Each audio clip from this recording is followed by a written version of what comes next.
Paz do Senhor, meus queridos e amados irmãos, eu sou o presbítero Alisson e seja muito bem-vindo ao meu canal.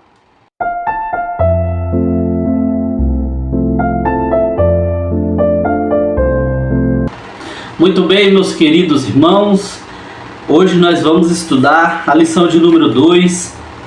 Eu estou postando esse vídeo com atraso, porque eu e a minha família, nós acabamos ficando enfermos, bem gripado, bem debilitado, e aí nós não tivemos condições de fazer algumas atividades, e eu não tive condições, inclusive, de estar gravando aí a segunda lição e colocando aí no canal, mas graças a Deus eu já estou melhorando, estou com a garganta bem inflamada ainda, estou gripado ainda, mas agora eu consigo estar ministrando a lição de número 2.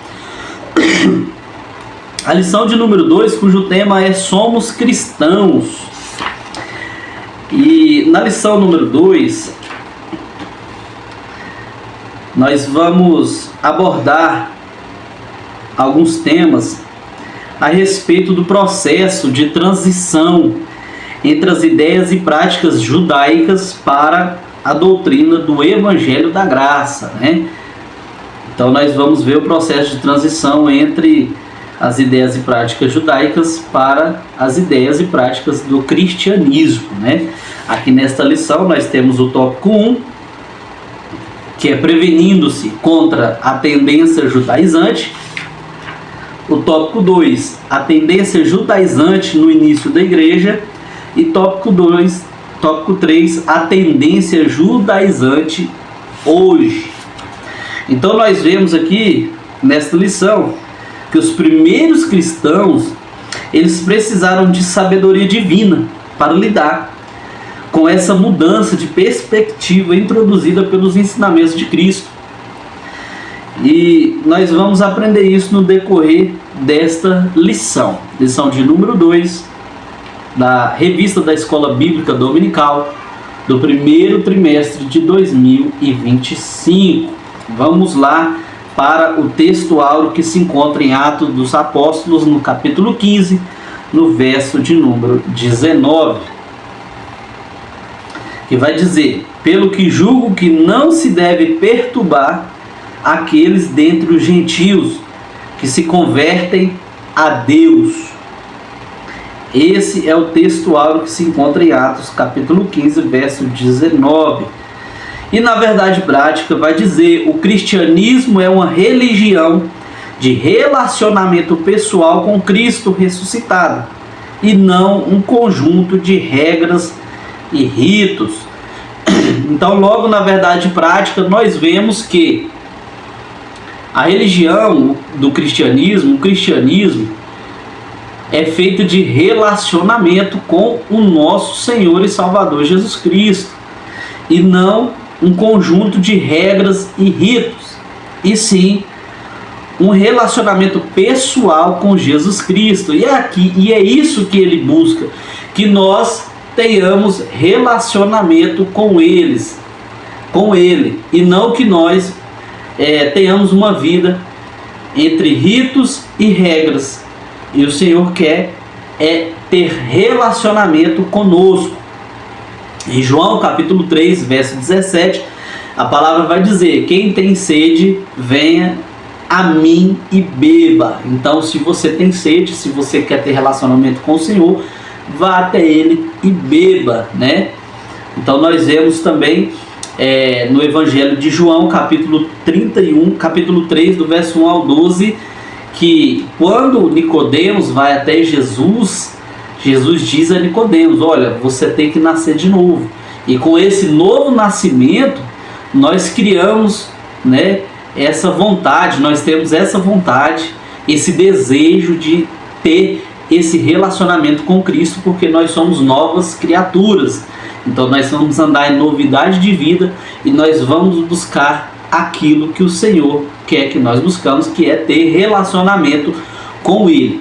Então essa religião, que é o cristianismo, ela é uma religião de relacionamento entre nós e Cristo, Então, nós precisamos buscar ter esse relacionamento com o nosso Senhor Jesus Cristo. Essa é a verdade prática. Agora vamos para a leitura bíblica em classe, que se encontra em Gálatas capítulo 2, do verso 1 ao 9 e o verso 14. E assim vai dizer a leitura bíblica em classe. Depois, passado 14 anos, subi outra vez a Jerusalém com Barnabé, levando também comigo Tito, e subi por uma revelação e lhes expus o evangelho que prego entre os gentios e particularmente aos que estavam em estima, para que de maneira alguma não corresse ou não tivesse corrido em vão. Mas nem ainda Tito, que estava comigo, sendo grego, foi constrangido a circuncidar-se. Isso por causa dos falsos irmãos que se tinham entremetido e secretamente entraram a espiar a nossa liberdade que temos em Cristo Jesus, para nos porem em servidão, aos quais nem ainda por uma hora cedemos com sujeição, para que a verdade do Evangelho permanecesse entre vós. E quando aqueles que pareciam ser alguma coisa, quais tenham sido noutro tempo, não se imitar, Deus não aceita a aparência do homem. Esses, digo, que pareciam ser alguma coisa, nada me comunicaram. Antes, pelo contrário, quando viram que o evangelho da incircuncisão me estava confiado, como a Pedro, o da circuncisão, para que aquele que operou eficazmente em Pedro para o apostolado da circuncisão, esse operou também em mim com eficácia para com os gentios. E conhecendo Tiago, Cefas e João, que eram considerados como as colunas, a graça que se me havia dado, deram-nos as destras, em comunhão comigo e com Barnabé, para que nós fôssemos aos gentios e eles à circuncisão. Mas quando vi que não andavam bem e direitamente conforme a verdade do Evangelho, disse a Pedro na presença de todos: se tu, sendo judeu, vive como gentio e não como judeus, como obriga os gentios a viverem como judeus? Muito bem, essa foi a leitura bíblica em classe, onde ela vai dizer que Paulo, após 14 anos, subiu com Barnabé e Tito para Jerusalém, para fazer a defesa do Evangelho, né? Na lição de número 1 nós aprendemos o que é apologética, né? Apologética cristã, a defesa do Evangelho, a defesa cristã. Então nós vemos que eles subiram a Jerusalém. Então essa subida deles, que está descrita em Gálatas, há um grande debate, que alguns faz uma junção, faz uma conexão de Gálatas 2 com Atos de capítulo de número 11. E tem teólogos, tem pastores, né, professores, que fazem uma conexão de Gálatas capítulo 2 com Atos de número 15. Né? Eu não vou dar muita ênfase nessa diferença, porque uns creem de uma forma e outros não. Alguns fazem uma conexão de Gálatas 2 com Atos 11 e outros de Gálatas 2 com Atos de número 15. Eu acredito, na revista é feita essa conexão de Gálatas 2 com Atos de número 11. Mas eu creio que Gálatas 2 ela faz conexão com Atos de capítulo de número 15. Mas, lendo o contexto, nós vemos que ali o intuito de tanto Atos 11 quanto Atos 15 é o mesmo, né? Então eu quero focar mais nos tópicos, né? Que é prevenindo-se contra a tendência judaizante, a tendência judaizante no início da igreja e a tendência judaizante hoje. Eu quero dar mais ênfase nesses assuntos. Então aqui na leitura bíblica em classe, nós vemos aqui em Gálatas 2, capítulo de número 1, que depois de passados 14 anos, né, o apóstolo Paulo junto com Barnabé e Tito subiram a Jerusalém. E lá no verso 2 vai dizer: e subir por uma revelação. Né? Então nós vemos que o apóstolo Paulo, ele anda segundo a revelação, e é dessa forma que nós devemos andar, segundo a revelação do nosso Senhor. Nós temos que andar na direção do Espírito Santo, porque se nós formos conduzidos pelo Espírito Santo, pelo nosso Senhor, dificilmente você vai ser enganado, porque o Espírito Santo ele vai te conduzir, ele vai te auxiliar, ele vai te dar fome e sede para você buscar o Senhor na palavra, a oração. Você vai ter entendimento, você vai ter discernimento, sabedoria para não cair nas heresias, né? E nós vemos que o intuito dessa lição é a defesa da fé, combatendo as antigas heresias que se apresentam com nova aparência. Então, se você estiver bem preparado, você vai combater as heresias, e uma delas está aqui nessa lição de número 2, que é a respeito dos judaizantes. Então, na direção do Espírito Santo, né, pela revelação do Senhor, ele expôs o evangelho que pregava aos gentios, né, o evangelho de verdade. Então nós temos que buscar pregar a verdade, né, pregar aquilo que está na Bíblia Sagrada. Não podemos pregar nem ensinar aquilo que está fora, né, nem acrescentar nem tirar nada que está na Bíblia. Nós vemos em 2 Timóteo, no capítulo 3, no verso 14, a palavra vai dizer: quanto a você, porém, permaneça nas coisas que aprendeu e das quais tem convicção, pois sabe de quem as aprendeu. Aqui o apóstolo Paulo, escrevendo a Timóteo, ele vai dizer a Timóteo: ó, você permanece naquilo que você aprendeu. Então nós que aprendemos o verdadeiro evangelho, nós temos que permanecer naquilo que nós aprendemos. Nós não podemos, no decorrer da nossa caminhada, nos desviar daquilo que nós aprendemos, que é a verdade do evangelho, a palavra de Deus, né? Muitos têm se perdido no caminho porque têm acrescentado ou têm tirado daquilo que aprenderam. Aprenderam a verdade, aprenderam a Bíblia, o evangelho, né? A verdade da palavra de Deus, mas por algum motivo no decorrer aí da sua caminhada têm se desviado disso, acrescentado coisas que não tem nada a ver com o evangelho. E a palavra vai dizer que esse é outro evangelho. Mas na frente nós vamos ver isso aí. Então muitos, por conta de querer status, mídia, dinheiro, fama, têm se desviado daquilo que aprendeu, que é a verdade do evangelho. Então a palavra nos exorta a permanecer firme naquilo que nós aprendemos, né? E em Gálatas, capítulo de número 1, no verso 8 e 9, a palavra vai dizer: mas ainda que nós, ou mesmo um anjo vindo do céu, vos pregue evangelho que vá além do que vos temos pregado, seja anátema.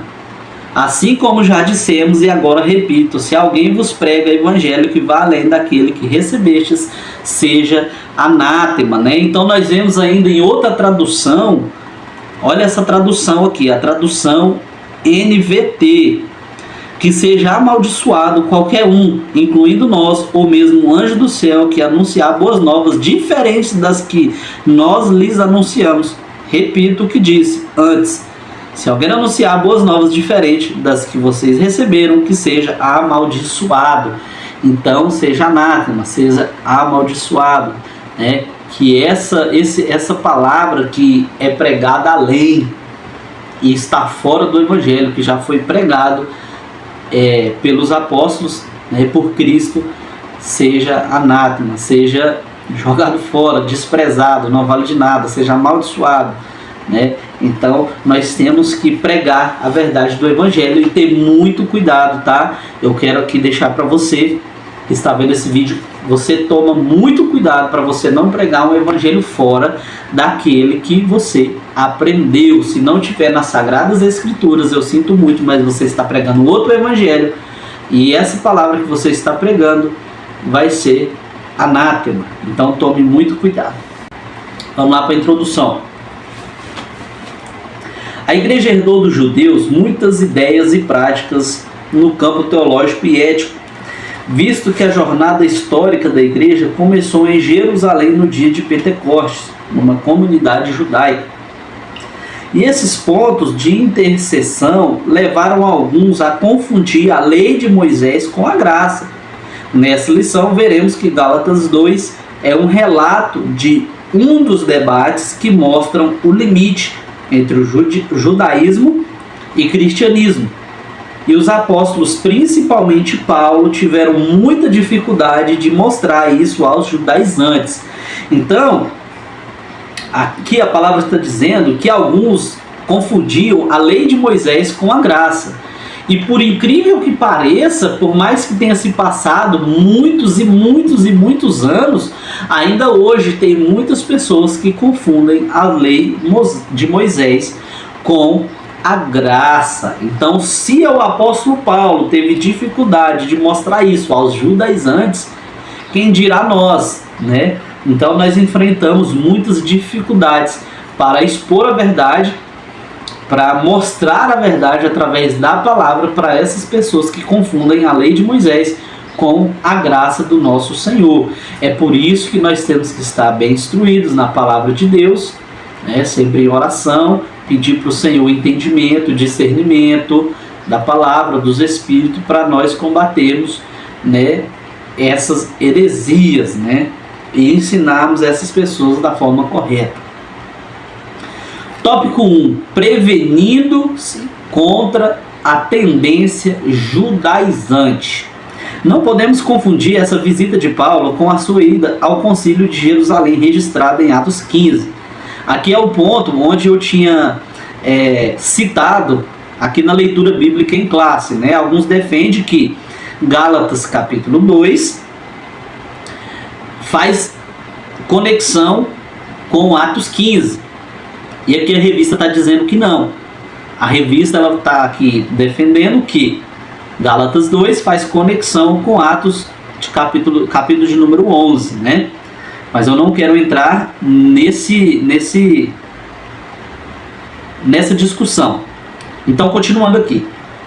Infere-se de que a epístola aos Gálatas foi escrita antes do referido concílio, pois não há menção dele na carta, visto que o concílio tratou do mesmo assunto. Por que eu não vou aqui abordar esse assunto? Talvez eu possa fazer outro vídeo, talvez eu possa abordar essa questão mais para frente em outro vídeo. Eu não quero entrar nesse tema, nessa questão, porque aqui o foco da lição é outro. E a própria revista está dizendo que Gálatas foi escrito antes do referido concílio, pois não há menção dele na carta, visto que o concílio tratou do mesmo assunto. Então, como se trata do mesmo assunto, eu não vou entrar nessa questão. Talvez isso seja uma questão para abordar em outros vídeos. Somando os anos mencionados em Gálatas, podemos afirmar que essa visita aconteceu antes de sua primeira viagem missionária. O objetivo da reunião. É bom lembrar que essa reunião não foi um concílio nem um sínodo. É possível que essa segunda visita, por meio de revelação, descrito em Gálatas capítulo 2, verso 2, tenha ligação com Ágabo, pois a missão de Paulo, pelo que parece, foi levar donativos para os irmãos pobres da Judéia. Isso você vê em Atos capítulo 11, no verso 27 e verso 30. Aproveitando a ocasião, o apóstolo expôs o evangelho que vinha pregando aos gentios há 14 anos. Ele tinha convicção de que recebeu esse evangelho de Deus e estava consciente de que a sua subida a Jerusalém era em obediência a uma ordem divina. Então, o apóstolo Paulo, quando ele subiu para Jerusalém, ele aproveitou a ocasião, como a revista aqui ela faz ligação de Gálatas 2 com Atos 11, então nós vamos aqui aplicar, né, essa conexão. Então, ele aproveitou essa ida, né, para levar donativos aos irmãos pobres, e aproveitando a ocasião que ele já estava lá, ele aproveitou para expor o evangelho que vinha pregando aos gentios há 14 anos. E o apóstolo Paulo tinha essa convicção, que esse evangelho de Deus, ele estava consciente de que a sua subida a Jerusalém era em obediência ao Senhor, e que ele estava na direção do Espírito Santo. Então ele pregou ali a verdade do evangelho, ele expôs o evangelho que ele já vinha pregando. Então aqui eu já quero entrar aqui no tópico 1, que é prevenindo-se contra a tendência judaizante.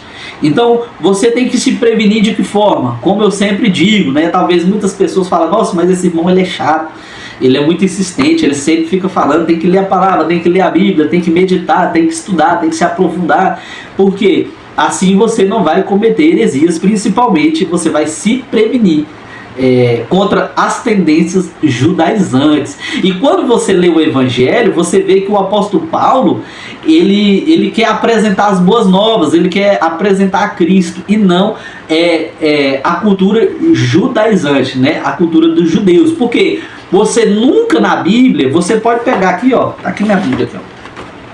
Você pode ler ela todinha. Você nunca vai ver o apóstolo Paulo ensinar tetagrama.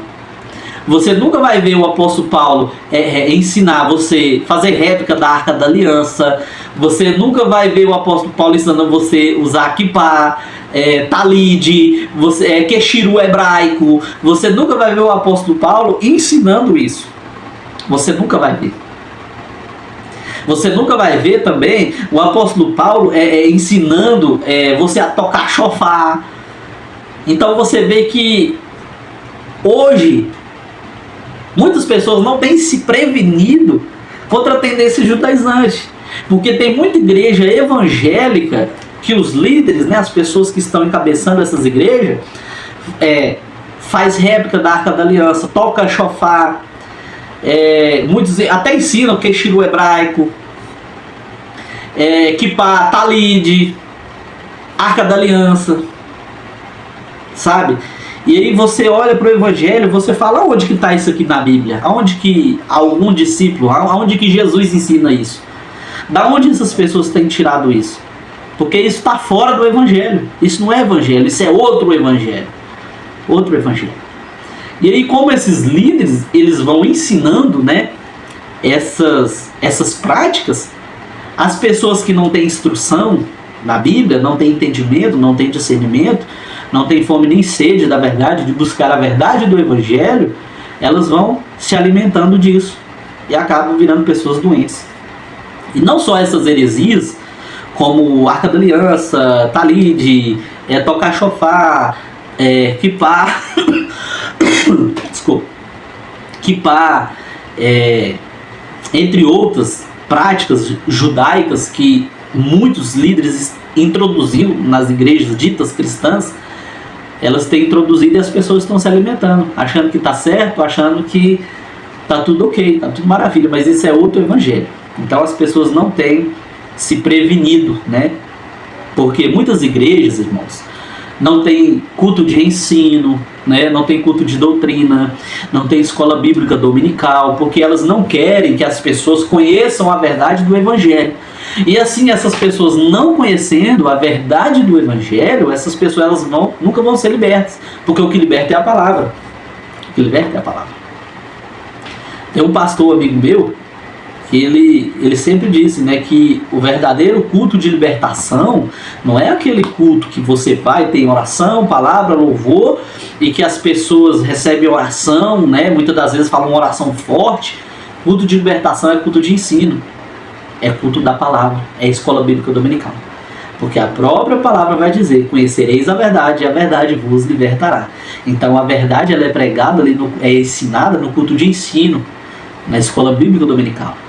Então esse é o culto de libertação, é quando você obtém o conhecimento da verdade e assim você é liberto.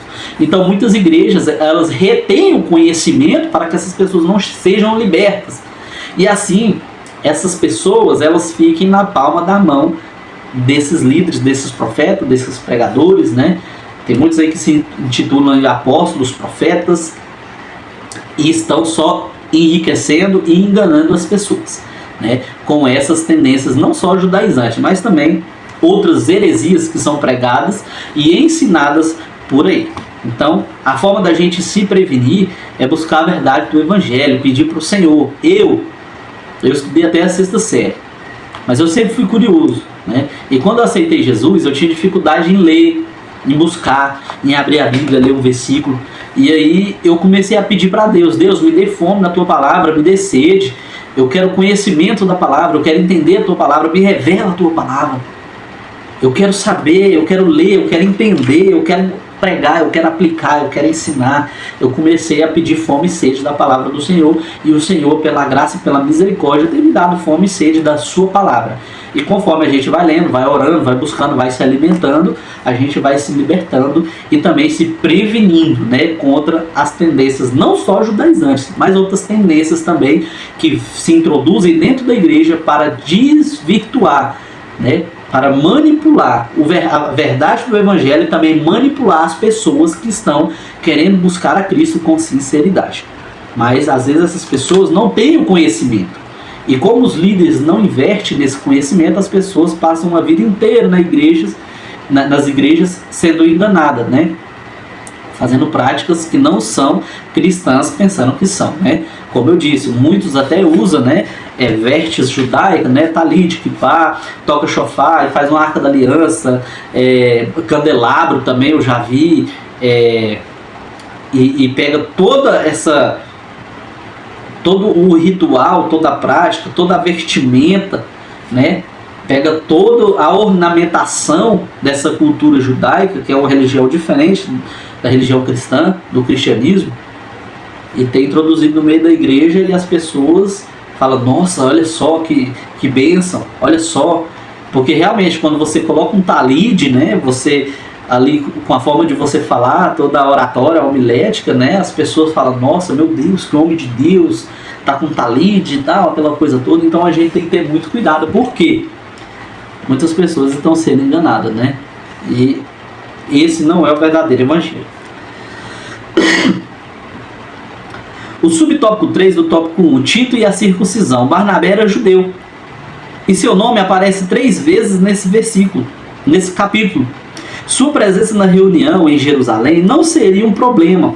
Tito, no entanto, sendo grego, foi um risco que Paulo correu, mas não foi uma provocação introduzir o incircunciso no seio dos judeus.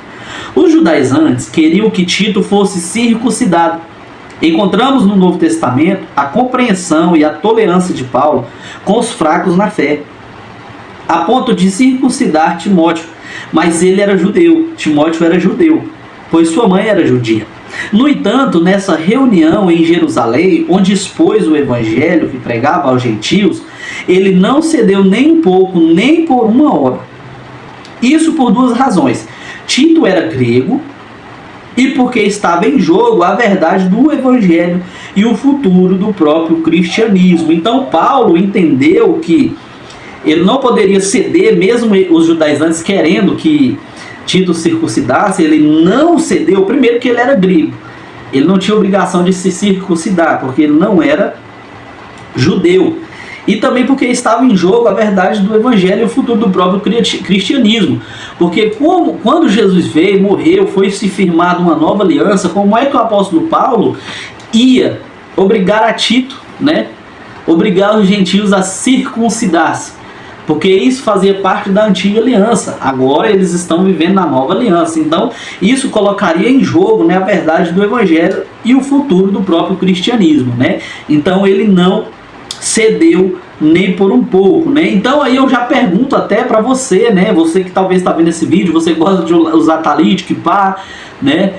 Você que gosta aí de tocar shofar, você que gosta aí, tem réplica da Arca da Aliança, já que você está se introduzindo tanto na cultura dos judeus, você já se circuncidou?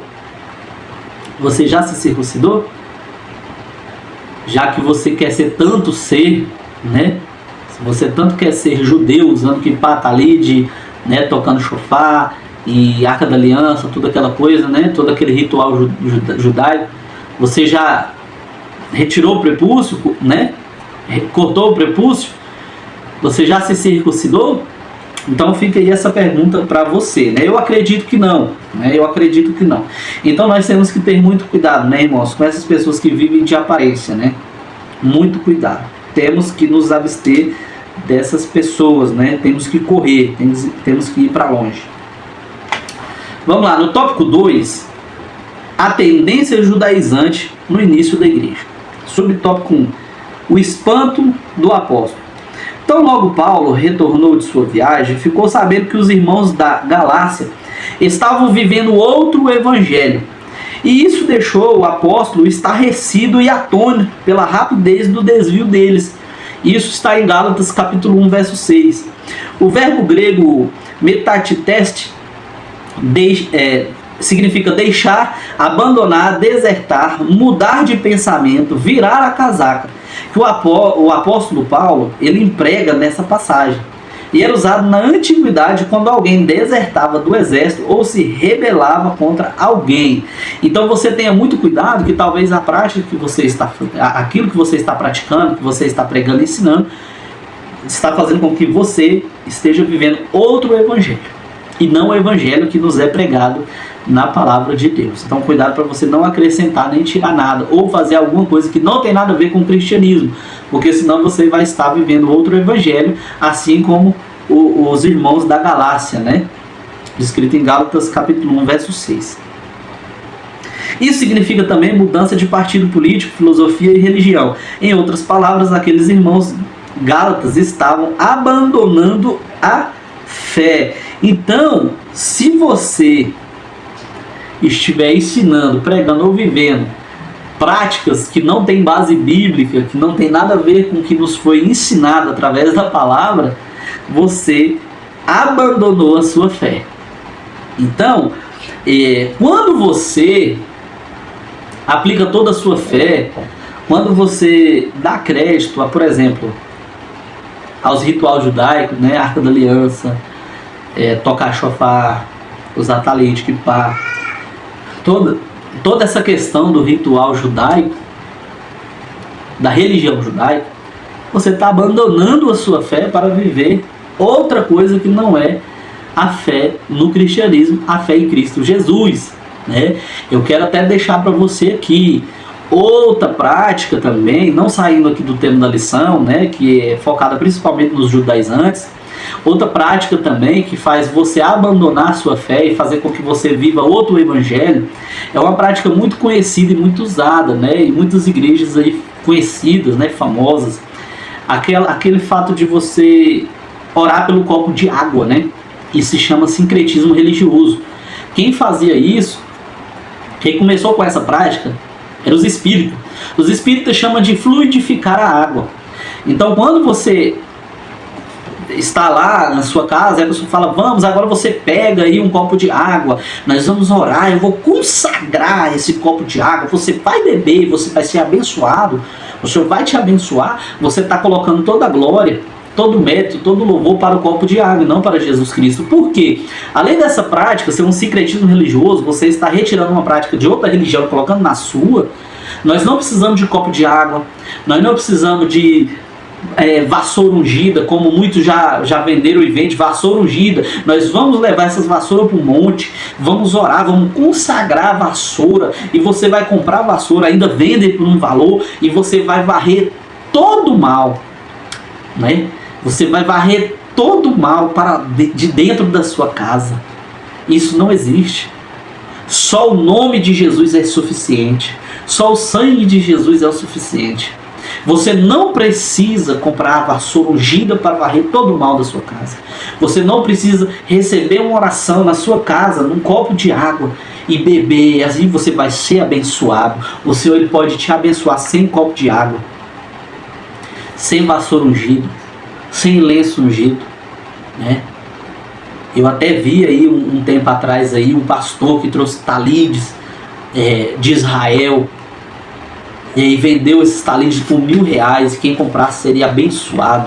Deus não precisa dessas coisas para abençoar você, não precisa desses rituais, não precisa, porque nós vemos aqui, vou voltar aqui na verdade prática, o cristianismo é uma religião de relacionamento pessoal. Então você tem que ter relacionamento pessoal com Cristo, você tem que ter relacionamento com Cristo ressuscitado, porque o cristianismo é isso, relacionamento, intimidade, você ser próximo do Senhor, você buscar o Senhor em verdade, em espírito, em verdade, e não, como diz a verdade prática, e não um conjunto de regras e ritos. Não é o ritual de um copo de água, não é o ritual de você comprar vassoura e varrer, não é. Então tome muito cuidado com os mercenários da fé, com os hereges que ensinam heresias para ganhar dinheiro. Você vai comprar a vassoura ungida, R$100 a vassoura, se R$500 o lenço, né? R$1.000 a chave, para você começar o ano com a chave da vitória. Então tome muito cuidado, meus irmãos, toma muito cuidado, porque o cristianismo ele é feito de relacionamento com o Senhor e não de ritos, né? Então tome muito cuidado, para você não estar colocando toda a glória, toda a honra naquele que fez o milagre, naquele que não fez o milagre, né? Que foi o copo de água. Eu até vi um comentário recente, né? A respeito, eu estava vendo um vídeo do irmão, ele é muito abençoado, né? Eu quero deixar aqui até uma dica aqui para os irmãos. Eu vou deixar aqui, ó, eu vou colocar bem aqui o canal dele, bem aqui, tá? Se vocês quiserem acompanhar ele também. Eu vi ele falando a respeito de alguns assuntos e ele tocou no assunto do sincretismo religioso, do copo d'água, aquela coisa toda.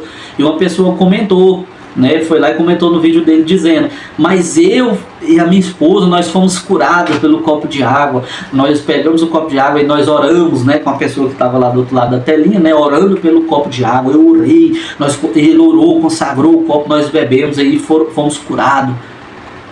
E ali naquele comentário eu observei que a pessoa não disse: eu fui curado porque o nosso Senhor Jesus Cristo ouviu as nossas orações. Quem nos curou foi Cristo. Foi a misericórdia do Senhor que nos alcançou. Foi Deus que nos alcançou. Foi Ele que nos curou. Não, aquela pessoa testemunhou através do comentário que ela fez o ritual ali do copo, orou pelo copo de água, bebeu o copo de água, ela foi curada, a esposa foi curada. Então está dando mérito e o crédito não para o Senhor, mas para o copo de água. Então tenha muito cuidado. Subtópico 2 do tópico 2. Quem eram os judaizantes? O termo judaizante vem do verbo grego iodaizo, viver como judeu, adotar costumes e ritos. Então, quem adota costumes e ritos judaicos são judaizantes, né? Então, cuidado para você não estar congregando com um líder judaizante, né? Cuidado para você não estar seguindo um judaizante, porque os judaizantes eles é uma coisa e os cristãos é outra coisa totalmente diferente. E aparece uma única vez no Novo Testamento, Gálatas capítulo 2, verso 14. Eles eram os opositores de Paulo, identificados também como falsos irmãos. São reconhecidos no capítulo anterior, né? Quando você lê em Gálatas capítulo 1, verso 7. Como os que se apresentavam como enviados por Jerusalém à igreja mãe. Na verdade, esses homens saíram de Jerusalém por sua própria conta. Então você vê que enquanto o apóstolo Paulo ele subiu a Jerusalém por uma revelação, essas pessoas, eles foram por sua própria conta. Então, é por isso que a igreja precisa de um dom específico. E esse dom está aqui, ó, na primeira carta aos Coríntios, capítulo 12, né? 1 Coríntios, capítulo 12, verso 10, vai falar sobre o discernimento de espíritos, né? Então, a igreja precisa do discernimento do espírito. Então a igreja precisa do discernimento do Espírito para saber se aquela pessoa que está pregando, que está ensinando, é de Deus ou não, ou está falando aquilo que é de Deus ou não, né? Porque tem muitos que estão falando de Deus, ensinando, pregando de Deus, mas não são de Deus, não são enviados de Deus, né? Estão dizendo: eis que te digo, Deus manda te dizer, e Deus não mandou ninguém dizer nada, né? Então a gente tem que ter o discernimento. A igreja precisa do discernimento, porque hoje a igreja está numa situação onde tudo que a pessoa vai pregando, as pessoas vão recebendo, vão alimentando daquilo que está sendo falado, e a maioria das vezes, irmãos, aquilo não é de Deus. Então nós temos que ter cuidado, né? Então aqui está dizendo que aqueles irmãos, aqueles judaizantes, né, eles foram por sua própria conta, não foram direcionados pelo Espírito Santo, assim como Paulo foi direcionado por uma revelação. Então, você tem que ter muito cuidado, né? A gente tem que ter muito cuidado. Tiago negou formalmente as declarações deles, dizendo que não os havia enviado, né?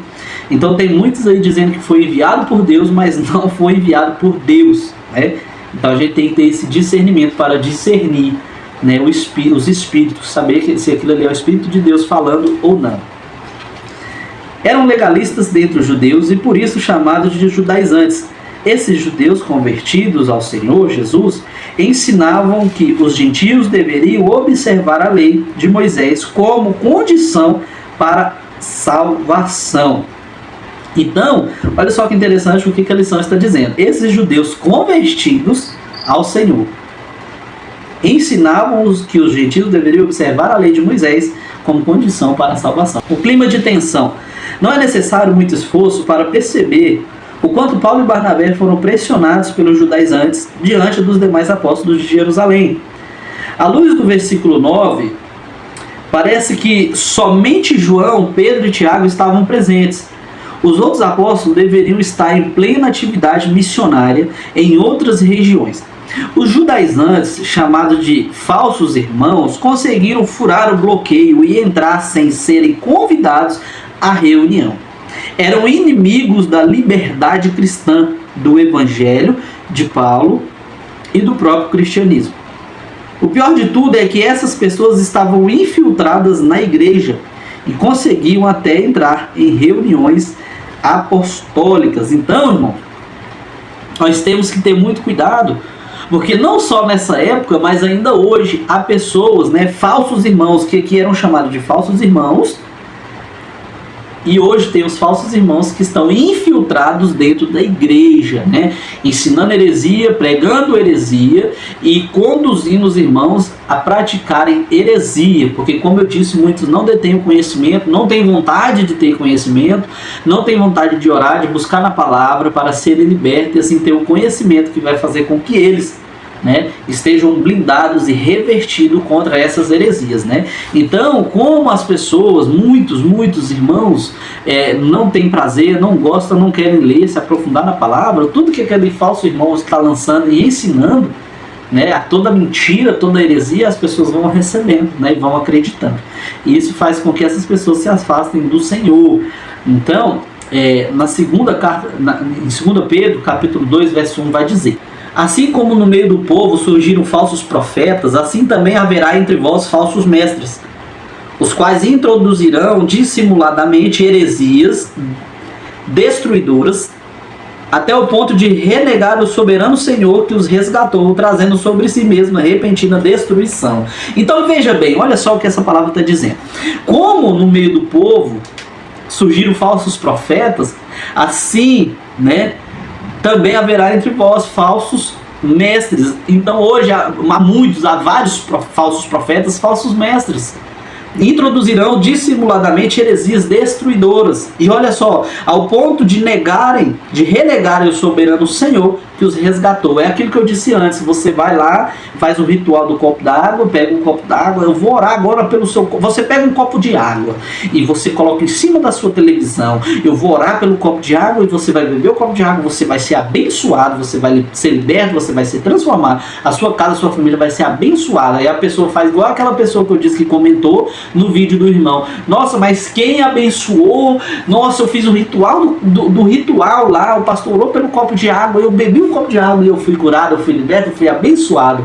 Então eles estão renegando o soberano Senhor que os resgatou. Então estão dando crédito para o copo de água, para o ritual, e não para o nosso Senhor Jesus Cristo, Então tomem muito cuidado, Tem até um vídeo aí de um pastor no programa que ele fala assim: se você não tiver um copo de água, se você tiver cachaça, tiver vodka, você pode colocar aí o copo aí de vodka, de cachaça, de álcool aí, e nós vai orar, nós vai consagrar, entendeu? Isso vai ser um vídeo que eu estou preparando para mais na frente a gente tá fazendo e colocando aí no nosso canal, Então tenham muito cuidado, irmãos, porque a palavra diz, 2 Pedro capítulo 2, verso 1, que assim como tiver no meio de nós falsos profetas, haverá no meio de vós também falsos mestres. Então nós temos que nos preparar para que quando vir, esses falsos mestres com falsas palavras, falsos ensinamentos, falsas doutrinas, nós possamos nos defender com o evangelho. Isso se chama apologética, defesa da fé. Vamos para o tópico 3, Estamos pertinho de encerrar. Estou acelerando um pouco porque eu estou muito gripado, minha garganta está muito inflamada, E está incomodando ao falar, mas vamos já finalizar. Estamos no último tópico, o tópico de número 3. A tendência judaizante hoje, o mesmo evangelho. O evangelho é um só, não há dois. O evangelho de Pedro e o de Paulo, também chamado respectivamente de evangelho da circuncisão e da incircuncisão, são meras formas de apresentação, pois o conteúdo é o mesmo. Ambos receberam uma incumbência da parte de Deus, mas com audiências diferentes. O compromisso de Paulo era com os gentios. Ele foi constituído por Deus, apóstolo e doutor dos gentios, para pregar aos não-judeus. O de Pedro era com os judeus, mas a mensagem é a mesma. Subtópico 2 do tópico 3, o perigo da doutrina judaizante. Os apóstolos viam em tudo isso dois problemas sérios: a ameaça à liberdade cristã e o perigo de o cristianismo se tornar uma mera seita judaica. Eu quero parar aqui e comentar um pouquinho a respeito dessa primeira fala aqui da lição, do subtópico 2, do tópico 3, que os apóstolos, eles viam em tudo isso dois problemas sérios. E aí eu quero abordar o primeiro aqui: ameaça à liberdade cristã. Essa ameaça à liberdade cristã é o que esses falsos mestres, falsos profetas, eles fazem. Porque é mais ou menos assim. Eu vou explicar de uma forma que talvez os irmãos entendam claramente. Jesus morreu, ele se sacrificou, ele se entregou por nós, o véu foi rasgado e nós temos livre acesso. E essas pessoas que ensinam mentira, que ensinam heresias, que você tem que fazer o voto, e esse pessoal da Arca da Aliança, da réplica da Arca da Aliança, os judaizantes no geral, essas pessoas do sincretismo religioso, você tem que pegar o copo de água, e nós vai consagrar, você vai beber, você vai comprar a vassoura, você vai comprar o lenço ungido, você vai comprar ali a chave, você fica presa nisso, e isso prejudica, isso ameaça a liberdade cristã. Porque o Senhor, como nós lemos, né, na leitura bíblica em classe, na verdade prática, o cristianismo é uma religião de relacionamento. E isso ameaça o seu relacionamento com Deus. Porque se o véu vai rasgado e você tem livre acesso, você não precisa dessas pessoas para intermediar a sua oração. Não precisa dessas pessoas para intermediar o seu acesso ao Senhor. O véu foi rasgado. Nós não vivemos mais debaixo da lei, do jugo da lei. Mas tem pessoas que elas agem como profeta e como sacerdote. Como? Nós sabemos que o sacerdote, ele pegava do povo e levava para Deus. E o profeta recebia de Deus e passava para o povo. Hoje nós temos livre acesso. Você pode pegar, você pode orar, você pode chegar ao Senhor. Você não precisa de ninguém para intermediar, a não ser o nosso Senhor Jesus Cristo, porque a palavra fala que ninguém vem ao Pai se não for por mim. Mas muitos homens aí, muitas mulheres têm tomado esse papel de intermediador, né? Então você tem o livre acesso. Então essas práticas, elas ameaçam a liberdade cristã, a liberdade que você tem de orar para Deus.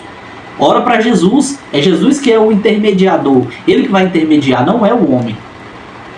E tem irmãos que ficam presos nisso aí porque acham que Deus só fala. Não, Deus só fala com o profeta, só fala com o apóstolo, com o bispo, com o pastor, com o presbítero, com o obreiro. Mas não, o Senhor fala com você também. Você tem o livre acesso, você tem essa liberdade. E tem muita gente que estão presa nesse pensamento. Não, eu não vou orar para Deus porque eu sou indigno, eu não posso, eu não consigo, Deus não vai me ouvir, então eu vou falar com o profeta, vou falar com o líder, vou falar com o obreiro, com o pastor. Você pode orar, Deus quer ouvir a sua oração. Mas na verdade prática, o cristianismo é uma religião de relacionamento, intimidade. Você tem que conversar, você tem que falar com o Senhor. E muita gente está presa nisso. Não oram, não pagam preço, não lê a Bíblia, apenas vai até a igreja ou o profeta e fala: não, ele vai levar tudo que eu tenho para falar para Deus, e Deus vai responder através dele, enquanto Deus quer ouvir sua oração e ele quer responder para você. E você às vezes fica com esse medo, né? Então os apóstolos viram que tinha dois problemas sérios, né? A ameaça à liberdade cristã e o perigo de o cristianismo se tornar uma mera seita judaica. Os cristãos judaizantes alteravam a cerne do evangelho, pois colocavam a lei como complemento da obra que Jesus efetuou no Calvário, né? Então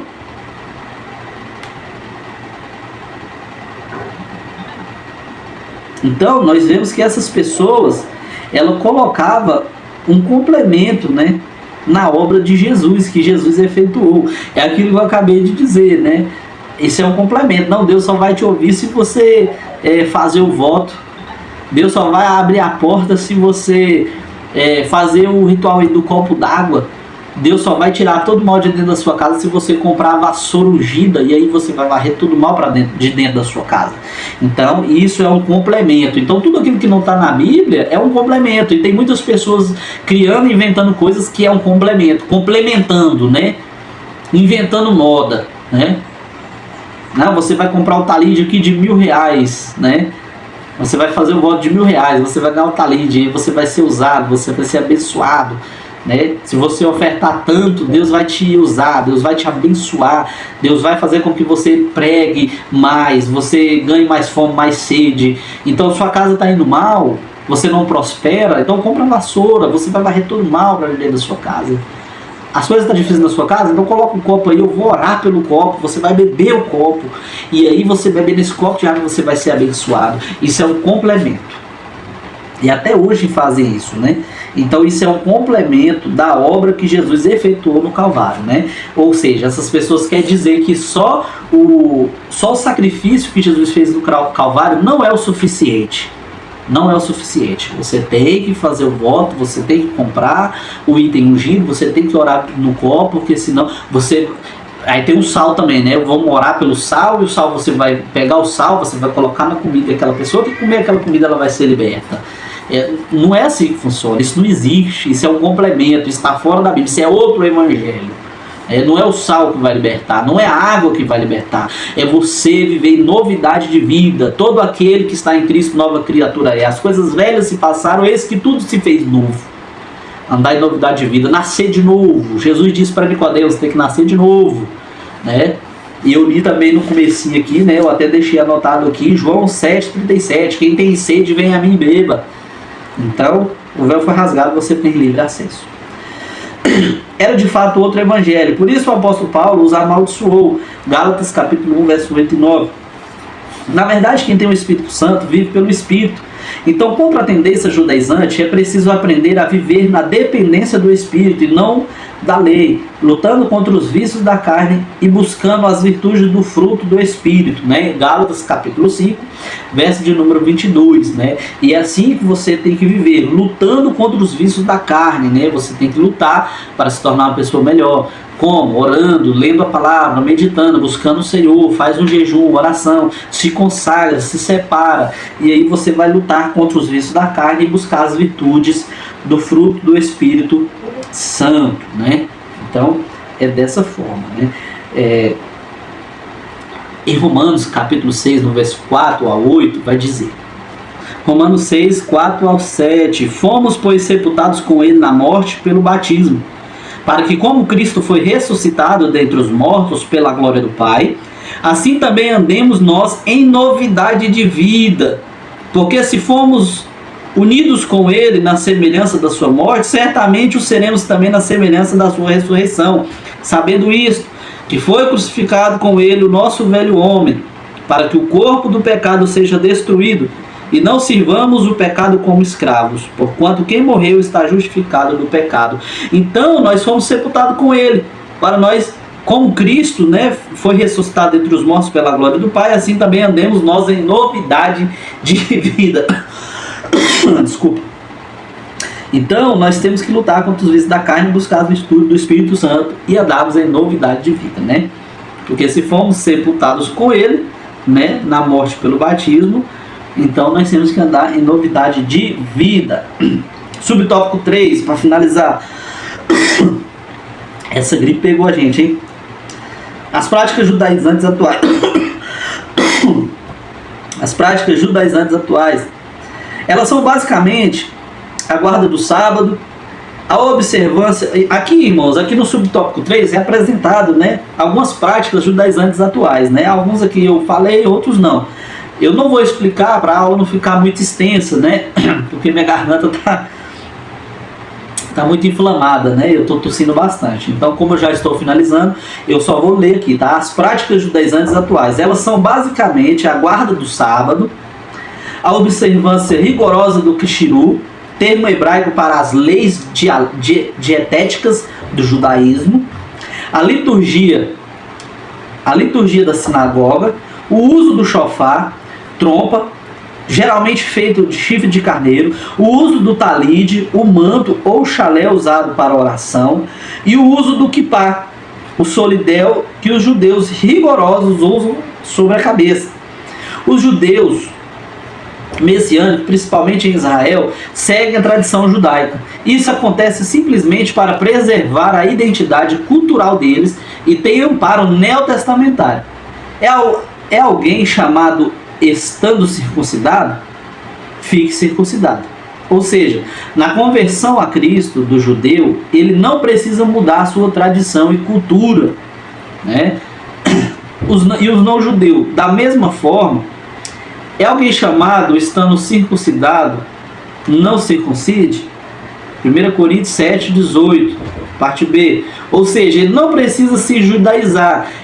É erro o não judeu adotar práticas judaicas na liturgia e no dia a dia para imitar o judaísmo. Paulo conclui: cada um fique na vocação que foi chamado. Ou seja, o judeu, né, messiânico ali em Israel, ele segue a sua tradição judaica. E isso acontece, irmãos, para preservar, né, a sua identidade cultural. Então, ele é judeu, ele não precisa mudar a sua veste, porque aquilo ali é tradicional ali da região, né? A sua veste, a barba, toda aquela questão, né? Então ele não precisa mudar o seu jeito quando ele aceitar Jesus. Da mesma forma que quando você aceita Jesus, você também não precisa mudar as suas vestes, as suas práticas para o povo judeu, né? Usar kippá, talide e toda aquela coisa, né? Então aqui a lição está dizendo que é um erro o judeu adotar práticas. É erro o não judeu adotar práticas judaicas na liturgia e no dia a dia para imitar o judaísmo, né? Então cada um fica na vocação que foi chamado, né? O judeu que aceitou Jesus, ele não precisa mudar, né, a sua veste, porque aquilo ali faz parte da cultura dele, a veste, a barba, a roupa, né, a forma que eles vivem. E também o não judeu não precisa, né, adotar as práticas judaicas, né, porque é um erro também, porque a nossa cultura é outra, né? Então não tem nada a ver uma coisa com a outra, né? Muito bem. Aqui nós chegamos à conclusão. Eu vou ler a conclusão agora para finalizar, que vai dizer: o resultado da reunião foi desfavorável aos judaizantes. Só o fato de os apóstolos serem judeus concordarem com a explicação sobre a especificidade de cada grupo dada por Paulo já apontava o engano desses legalistas sobre a obra salvífica em Cristo. Esse resultado serviu tanto aos Gálatas como a todo o cristianismo nesses mais de 20 séculos de história. Assim, a diferença entre os judeus messiânicos e os cristãos judaizantes atuais é que os judeus estão preservando uma cultura hereditária do seu povo e os judaizantes colocando um remendo novo em pano velho. Essa é a conclusão. Eu espero que os irmãos tenham entendido. Os irmãos me desculpem. Eu não consegui, né, me expressar da forma que eu queria. Eu não consegui abordar alguns temas, algumas questões aqui importantes, né? Eu não consegui me comunicar da forma que eu queria, porque minha garganta está muito ruim, está muito inflamada, né? Eu estou muito incomodado. Mas eu espero que os irmãos tenham entendido essa lição, né? Eu espero que os irmãos tenham gostado. Se você gostou, se inscreve, dá um joinha, né? Dá um like, curte, comenta, né? Me acompanha aqui nas minhas redes sociais. Eu vou deixar aqui as minhas redes sociais para você estar acompanhando, né? Eu espero que você tenha entendido e gostado, né? E que Deus te abençoe ricamente e grandiosamente. E eu quero encerrar aqui fazendo uma oração e que você possa fechar os seus olhos e fazer essa oração comigo para encerrarmos essa segunda lição do primeiro trimestre da Escola Bíblica Dominical. Amém?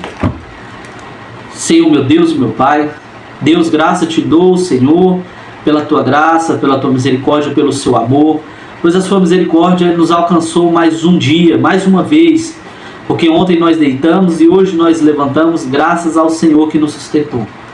Deus, que o Senhor ministre a cura, Senhor, sobre os enfermos, sobre a minha família, sobre mim, sobre a nossa saúde, tirando toda gripe, toda virose, toda enfermidade, todo mal-estar. Que o Senhor visite, Senhor, o inscrito, essa pessoa que viu essa aula, que assistiu essa aula, que nos acompanhou até aqui. Que o Senhor abençoe ricamente essa pessoa, que o Senhor abençoe a família do inscrito, desse ouvinte, e que o Senhor nos dê fome e sede, que o Senhor nos dê entendimento da Tua palavra, discernimento, fome para buscar e sede para buscar no Senhor, em nome de Jesus. Assim eu te agradeço e te louvo mais uma vez por mais essa aula, por mais essa oportunidade, em nome de Jesus. Amém. E que Deus te abençoe, meu querido irmão, em nome de Jesus.